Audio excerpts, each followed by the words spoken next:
Welcome back to Gardenville TV, and I'm here with Cameo Wood, and it's lovely to have you here again, Cameo. Thank you. Lovely to be here. Now, I was just going to pick your brain on startups and your experiences of starting your own business. Do you have any advice for the aspiring entrepreneur? Well, I think the most interesting tools right now are for small retail businesses, and there's lots of things going on for for large technology-oriented businesses. But I'll sort of focus on the retail. So I've started up a retail business in the past, and I never did any sort of print advertising because I decided I was going to go after people who wanted to advertise for me. And you find that if you have a really good product or a really good company, people love to be associated with you and talk about how great you are to all of their friends if you let them do it in an easy way.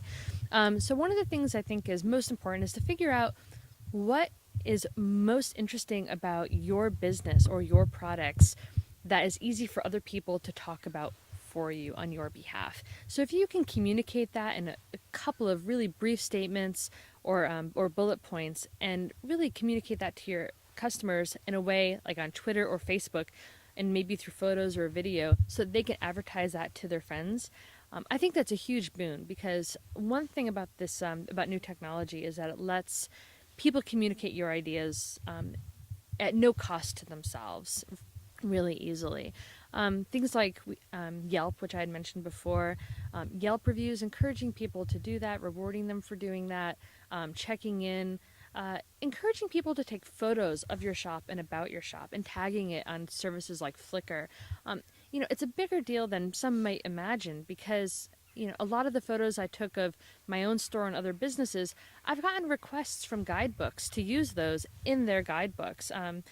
So having photos that are, on Creative Commons, so that they are on a copyright permission so that anyone can use them, it's huge, because, people don't really want to be paying for photos and for the rights to certain text. So if you give that away, it really helps people, get the word out.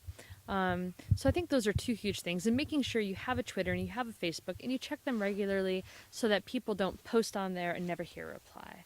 And also soliciting advice or opinions from your customers regularly on those services, I think helps to really keep things active. Sure, and also I think we were talking earlier on before the interview of keeping the day job until you start making some money off the startup, and that's really important.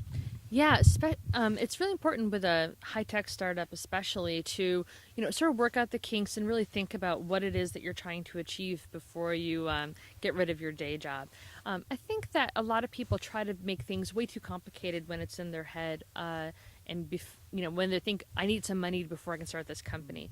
Because a lot of the best ideas are just really simple. So even just sketching out your UI and really thinking about it, and maybe doing things called like paper prototyping, where you just make a picture of what your website's going to look like, and you put it in front of somebody who's not necessarily technically oriented, and you say, what do you think this is? And having them just sort of walk through it and just sort of saying, well, I think that, this button will go here and this button will go here. And that'll give you an idea of, maybe some changes that you can make before you even start coding. There's so much you can do before you need to actually use a computer to design computer programs. And I think that a lot of people underestimate how low tech designing software can be to start out. So you don't need that much. Pen and paper just to start, and a friend. Yeah, pen and paper, and maybe balsamic mock-ups. I really like balsamic as well. Have you used that? Yeah, definitely. So those kind of mock-ups and different like simple wireframing tools, I mean, they are huge for really getting your ideas to think through them before you start wasting any time on coding. And you also keep your development costs down, because you can just hand over the mock-up directly to your developer, and the developer doesn't really have to ask you too many questions. The development costs are down, because you don't really want to be spending money on developers doing your mock-up if you can do it on one of those simple mock-up pieces of software. Absolutely. Yeah, you want to do as much on paper to begin with, and really think out through your design processes and your user interface processes way before you give it to a developer. And again, all that can be done super cheap, either, just in pictures. You don't even need any code yet.